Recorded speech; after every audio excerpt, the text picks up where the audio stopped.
Hello everyone, Bruno back here. Today I want to walk you through the root access creation and the CC training on cyber attacks from a pen tester point of view.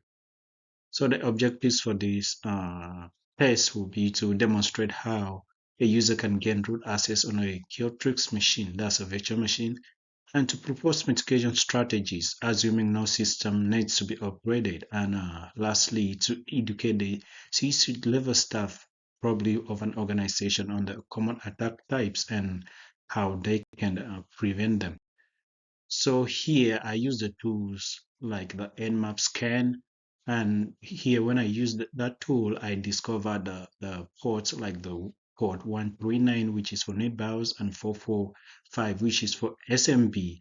I also discovered the Samba version, which is Samba 2.2.2.1a, which is on Unix. So here I also did external research on the vulnerabilities that are out there, right? So I did research on the Samba 2.2.1a, which is the vulnerable to remote buffer overflow, and the potential exploit that it can exploit is the Samba version 2.2.8, which is the remote root exploit, right? So when this exploit happens, it results to brute force, which can return the address and gain the shell. So if you look at the exploitation and the root access here, it is used to compile exploit in the Kali Linux to gain shell, like I said earlier. So here this result shows that the root user and the interactive session is effective in the Metasploit. So and the next task will be to add a user with root privileges in the Kyoptrix machine.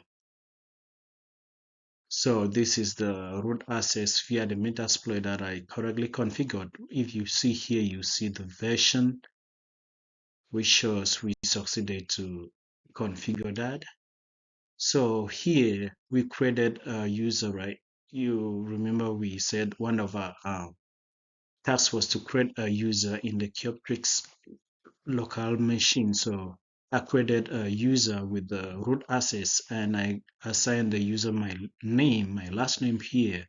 So if you look here, you see that I successfully log in with the username I created. So Metasploit session, it shows that now it is open and the shell is being confirmed with the root ID. So let's go to the next slide. So the next key thing is like this one is for the C-suite staff, right? We're presenting this and recommendations to them. So what mitigation strategies can they take that they don't need to upgrade their system? So the first one, they can apply manual patches, right? Or even harden their systems. So another one is to restrict shell access and monitor access, right? So like from access of pseudo users. So another one can be to disable or use services such as the SMB if not required. So if they don't need SMB to run their services or if it's not needed in the environment, they can disable it. So let's look at the taxonomy of attack families. We have the buffer overflow. So this is the memory override leading to which can lead to good execution. So this is the resource where you can find more or learn more about buffer overflow and what it can do in this attack family. So another one is a privilege escalation. In the privilege escalation is the threat actors or the pen tester, they use it to gain higher access through misconfigurations or exploit, right? So to read more about this, you can follow this reference. Though at the end of the day, I'll still give you the access or the link to the direct reference. So another one is the rootkits. This one hide attacker presence at the kernel and the user level. This is the resource, you can read more about that. So we also have the Trojans, right? So malware disguised as legitimate users and they are being exploited. So let's continue. Let's look at the backdoors. So in the backdoors, there's hidden access mechanisms on the post-infections, right?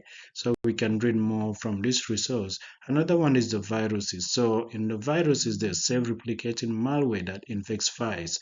So let's look at the return-oriented programming. This one exploit techniques using legitimate code snippets. Another one is the social engineering. So in social engineering, there's psychological attacks, right, such as in phishing attacks. So to read more about all these taxonomy events, you can follow these references and gain more information about that. Thank you.